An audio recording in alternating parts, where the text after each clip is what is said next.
Dahil sa sunod-sunod mga tol na mga balitang nababalitaan natin, mga agresibong aksyon na ginagawa ng China sa Pilipinas at sa iba pang mga bansa na naaargabyado mga tol, dumadami ang mga bansang nagkakampi-kampihan mga tol, no?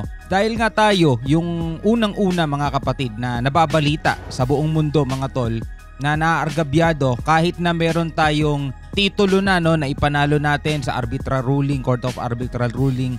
Ito nga West Philippine Sea ay patuloy pa rin ang pagkamkam, patuloy pa rin ang pananatili ng bansang China dito sa West Philippine Sea mga tol. Dumadami yung mga kaalyado, dumadami yung mga bansa na parang nakikisimpatya, no, dito sa atin mga kapatid. Kaya dito sa title na ating panonoorin mga tol mula kay BTV Pinas, syempre huwag mong kalimutan mag-subscribe sa kanyang YouTube channel mga tol. Nakalagay po ang link sa ibaba sa may description. So ito yung title, no, gagamitin na sa China. Ang alin, no? West Philippine Sea sa Pilipinas. Sa West Philippine Sea, nagdaragsaan yung iba't ibang mga malalakas, mga barkong pandigma ng iba't ibang mga bansa para magkaroon ng mga joint military exercises mga tol. At ang West Philippine Sea na inaangkin ng China at tanong, ano kaya ang nagagawa nila? Ano kaya ang reaction nila every time na may nagaganap ditong mga joint military exercises? So wag na natin patagalin pa mga kapatid. Total wala na rin naman tayong hinihintay na. Panoorin na natin to.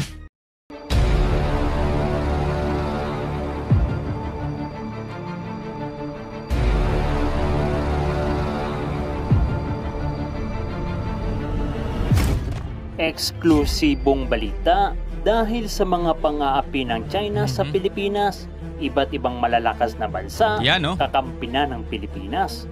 Kaya't ang United Kingdom posibleng susunod na maging kapartner ng Pilipinas sa maritime exercises. China matutulala na lang sa balitang ito at 2 Cyclone class patrol vessel na ibinigay ng Estados Unidos magagamit na ng Pilipinas pagpapatrolya sa West Philippine Sea. Asahan na natin. At yan ang balitang hatid ko sa inyo ngayong araw. Alright. At kung bago ka pa lang dito ay baka pwede mo naman i-click ang subscribe at like button para lagi kang updated sa susunod ko pang video. So ano pang hinihintay natin? Tara! Kung naalala ninyo yung last upload natin, kagabi ata yun. So yun yung pinaka last upload dito. Yung kay PMC, no, nabigyan natin ng reaction video. Kaya naman pala hindi takot ang China sa ating bansa kasi ang dami na niyang mga galamay, no, dito sa Pilipinas mga tol, at hindi lang dito sa Pilipinas, maging sa ibang bansa. Like for example yung sa Malaysia, hawak nila yung kuryente, my goodness. So dito rin pala sa Pilipinas, no, mga tol, meron ding galamay. Yung TikTok nga na pinagkakaguluhan ng sambayan ng Pilipino, Chinese sa may-ari niyan mga tol. Hindi natin alam kung state ano yan. Communist state ang may-ari niyan mga tol. Pero eto na nga no, napakarami nilang galamay dito sa Pilipinas mga tol. Pero syempre hindi ibig sabihin nun, no, manginginig na lang tayo sa sige na, ibigay na lang natin ng West Philippine Sea para wala nang problema. Diba? Kailangan pa rin nating panindigan yan mga tol, no? So tuloy natin to. Simulan na natin. Bukod sa Amerika at Japan, ang United Kingdom ay maaaring maging kasunod na kapartner ng ating Philippine Coast Guard para sa isang joint maritime exercises. Sinabi ng tagapagsalita ng Philippine Coast Guard na ang posibleng joint maritime exercises ang isa sa mga key points na tinalakay kasama ang United Kingdom Foreign Secretary at nagpakita umano ng pagkainteresado ang United Kingdom Foreign Secretary. Gayunpaman, ayon sa Philippine Coast Guard na ang mga pag-uusap tungkol sa joint maritime exercises ay nasa paunang yugto pa lamang at wala pang karagdagang impormasyon o detalye sa posibleng pagdarausan ng pagsasanay. Noong June ay unang nagdaos ng trilateral maritime exercises ang Philippine Coast Guard kasama ang Japan Coast Guard at US Coast Guard. Isa talaga to, no, sa kailangan nating ine-ensayo, joint maritime exercises mga tol, sa karagatan na mismo talaga, para naman meron tayong magawa, meron tayong kaalaman kung paano tayo tutugon sa iba't ibang mga nagiging problema sa karagatan. Marami kasi ang karagatan, syempre hindi yan katulad sa kalupaan na maraming mga makakatugon agad dahil nasa kalupaan eh. Pag sa karagatan kasi talaga mga tol, medyo halimbawa nasa gitna ka ng dagat, ilang nautical miles ang layo mo. Pag nagkaroon ka ng problema, talagang hindi ganun kadalian ng rescue. Kaya eto yung mga ganitong joint maritime exercises, malaking tulong yan no para sa ating Philippine Coast Guard para madagdagan pa yung kahusayan nila, yung kapabilidad nila mga tol. At syempre kung paano sila tutugon sa mga ganitong klaseng usapin. Halimbawa, yung pangahabol ng barko ng China, mga tol, kung paano tutugon doon ang ating PCG. No? Maganda rin yun yung mga ganyang exercises. Sa West Philippine Sea, para maging handa pa ang bawat bansa. Siyempre, mapalakas pa ang interoperability ng bawat bansa na kaisa sa pagsasanay. Ayon pa nga sa Philippine Coast Guard na patuloy itong nag-explore upang pwede na magkaroon ng isang joint maritime exercises kasama ang South Korea. Ang ganitong hakbang ng ating Philippine Coast Guard kasama ng ibang bansa ay labis na magpapalakas ng depensa ng bansa, lalo na ang mga nais makiisa sa joint maritime exercises ay ang mga bansang ayaw sa ginagawa ng China dahil sa patuloy nitong ginagawang pambubuli at pananakop sa maliliit na bansa. Kaya kung ang inaakala ng China, putulin ko lang saglit mga tol kaya kung ang inaakala ng China sa pagpapakita nila ng muscle nila, yung pagpapakita nila ng puwersa nila, at sa pamamagitan ng pambubulas nila sa Pilipinas, katatakutan sila ng iba't ibang mga bansa na maliliit din mga tol, nagkakamali sila.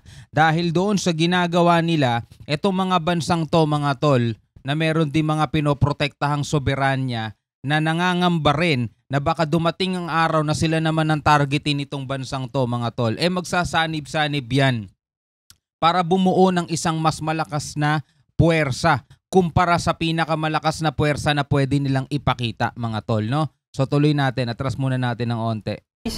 Ay ang mga bansang ayaw sa ginagawa ng China dahil sa patuloy nitong ginagawang pambubuli at pananakop sa maliliit na bansa. Hindi lamang sa ibabang bahagi ng China, isama na rin natin ang katubigang malapit sa South Korea, maging sa ginawang pagpupulong ng United Kingdom Foreign Secretary at ng kanyang delegasyon sa mga opisyal ng Philippine Coast Guard na ginanap sa BRP Melchora Aquino. Sabi nito na ang panghaharas na nararanasan ng mga barko ng Philippine Coast Guard at Philippine Navy kapag nakaengkwentro nito ang Chinese Navy at Chinese Coast Guard sa West Philippine Sea ay isa rin sa inaalala ng UK Foreign Secretary. Kaya siguro interesado ang United Kingdom na magkaroon ng isang joint maritime exercises kasama ang Pilipinas ay upang mabawasan ang patuloy pa na panghaharas ng China sa mga barko ng Pilipinas. Sumang-ayon din ang opisyal ng United Kingdom sa kahalagahan ng maritime law at dapat ipakita ng mga bansa ang paggalang at panindigan ang United Nations Convention on the Law of the Sea o UNCLOS. Kaya nga nagkaroon ng UNCLOS mga tol, no? Kaya nga nagkaroon ng ganyang klaseng batas na namamahala o pumapagitna sa lahat ng mga bansa para hindi kanya-kanya, no? Hindi kanya-kanya, hindi nag-aaway-away. Eto, batas namin to, gusto namin tong ipatupad, sumunod kayo o hindi, gera tayo. Parang gano'n, no? So merong isang namamagitan, no? Merong isang sinusunod dapat at nirerespeto. Na yan naman ay sinang-ayunan ng lahat ng bansa noon pa man, di ba? Nung itinatag yan mga tol. Pero kahit na ganun man, meron pa rin isang bansa na matigas ang muka na gusto pa rin niya mapang-ibabawan yung batas international na yun. Gusto nata nitong bansang to, gusto nyo, sumunod kayo dyan sa UNCLOS pero kami hindi, kami ang sundin nyo. Parang ganun ang sinasabi nitong bansang to mga tol, no? Matindi to eh. At isa ang United Kingdom sa sumusuporta sa UNCLOS bilang pundasyon ng magandang relasyon. At pinuri din ng United Kingdom Foreign Secretary ang mga tauhan ng Philippine Coast Guard dahil sa pagiging professional nito sa pag-handle ng maritime incident sa West Philippine Sea. At bilang tugon sa pananalakay ng China sa West Philippine Sea, ang National Task Force on the West Philippine Sea, kung saan miyembro din ang Philippine Coast Guard, ay pinagtibay ang isang estratehiya na regular sa pagsasapubliko ng mga pangaharas at aggressive aksyon ng China sa West Philippine Sea. Bakit nga ba kailangan pang isapubliko ang mga ginagawang pangaharas ng China sa Pilipinas? Tingnan nyo naman gano'ng kalaki yung barko natin mga tol kumpara doon sa kanila. Mas maliit pa dito sa Philippine Coast Guard na to yung ginagamit para doon sa resupply mission na hinahabol madalasan binobomba ng water cannon nitong China Coast Guard. No, grabe. Kailangan pang isapubliko ang mga ginagawang pangaharas ng China sa Pilipinas.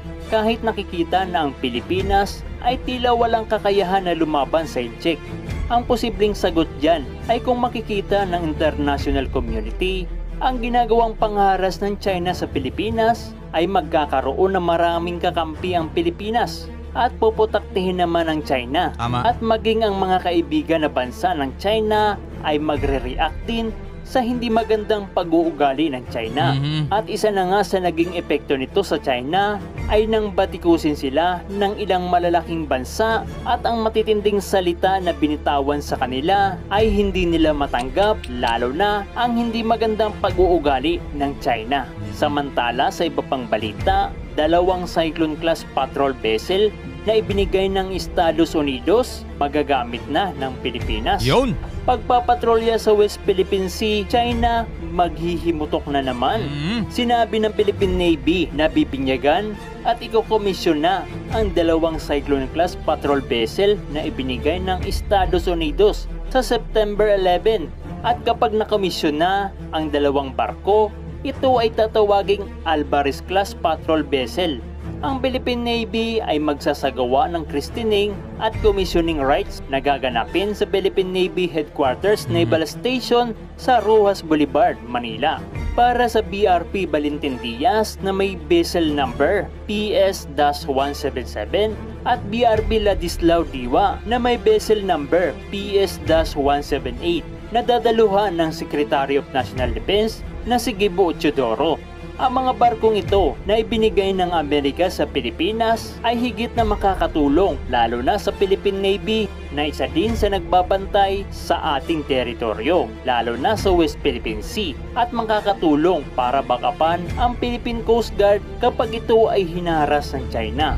Sana marami pang barko ang ma-donate sa Pilipinas. Yes. Bukod pa ito sa nais bilhin na asset ng Pilipinas dahil higit na kailangan natin ang mga kagamitan upang depensahan ang ating teritoryo lalo na sa mga incheck na unti-unting kinukuha ang ating bansa. At dahil nga may karagdagan na naman tayong asset ay maghihimutok na naman ng incheck at gagawa na naman sila ng hakbang upang pigilan ang Pilipinas pero hindi tayo pasisindang sa mga singkit na yan. Tama. Ikaw kabayan, ano ang masasabi mo sa balitang ito?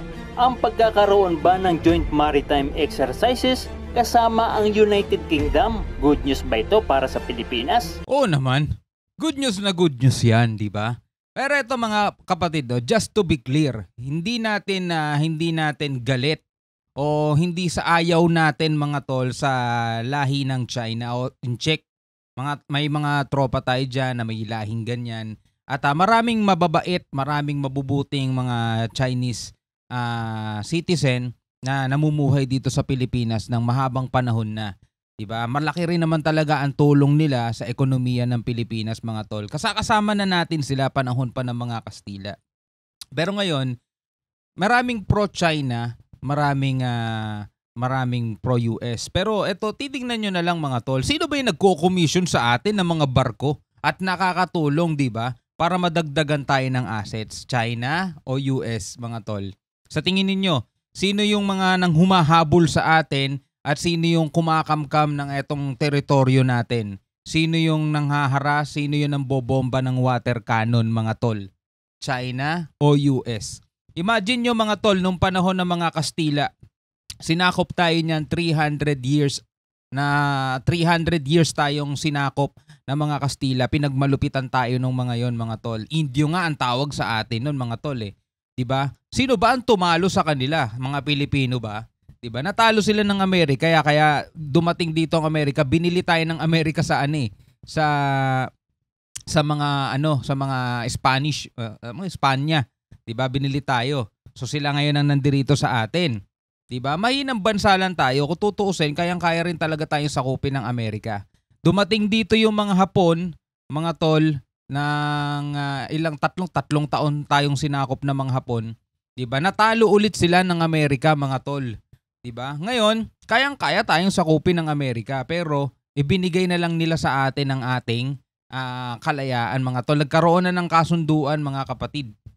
Kaya kahit papano talaga, meron tayong utang, no? Hindi naman talaga sobrang utang na loob. 'Di ba? Meron din silang ginawang mali sa Pilipinas, mga tol eh. Pero kung bakit unang-una nakalaya tayo sa pananakop ng mga Kastila, sa malupit na pananakop ng mga Kastila, ay dahil utang din natin 'yan sa bansang Amerika. Yan ang natin tatandaan, no? Natalo ng Amerika yung bansang Espanya nung dati. 'Di ba? Ngat ngayon, mga tol, sa panahon natin ngayon, yung Hapon na sumakop sa atin, nagmalupit din sa mga Pilipino, ay ang kakampi rin natin ngayon. Espanya na nagmalupit din sa mga Pilipino, mga tol, nung unang panahon, gusto ring tumulong, di ba? At itong United States, mga kapatid, ay talaga namang nakikita natin na tumutulong din naman. Ano man ang kanilang agenda, di ba? Ayaw lang nila mapangibabawan din sila ng China, pero nagiging nagbe-benefit sa atin, mga tol. Pero itong bansang China, anong bine-benefit sa atin ng ginagawa nila, mga tol? Oo, maganda ang partner natin pagdating sa negosyo. Maraming mga Pilipino ang talagang tumatangkilik ng produkto ng China brand kung tawagin nga ni PMC. Pero hindi ibig sabihin nun, mga tol, na ipapamigay na lang natin ng West Philippine Sea, di ba? So ikaw bilang Pilipino, ano ang masasabi mo dyan? Comment ka sa baba at pag-usapan natin yan sa comment section. Hanggang sa muli, ako nga pala si Shobal D. Peace out.